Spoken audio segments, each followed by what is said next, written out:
Honoring his heritage and creating a more diverse workforce, the head of a Baldwin company that makes fine instruments like violins and cellos is using his cultural roots to help both his business and others grow. News 12's Marissa Sarbak has his story as we mark Hispanic Heritage Awareness Month.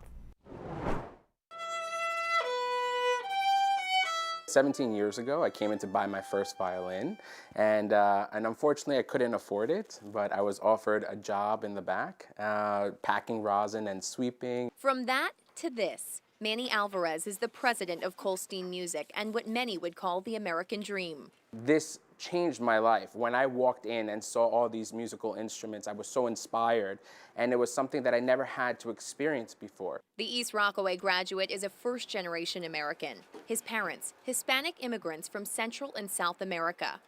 Being a Latino is really important to me.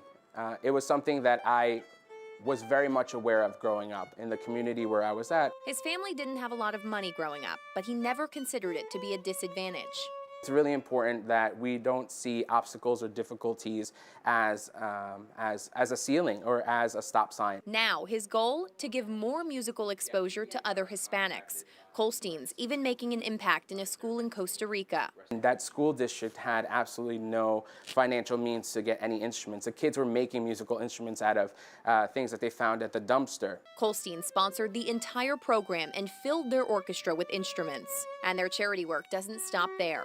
At the height of the pandemic, Kolsteins put on the Musicians Relief Fund, bringing local artists to this stage right here, allowing them to perform virtually for a worldwide audience. It raised over $20,000 and helped over 100 artists. Helping and sharing a love of music, something Kolsteins plans to do for years to come. Music is so important. It's a universal language. In Baldwin, Marissa Sarbak, News 12 Long Island.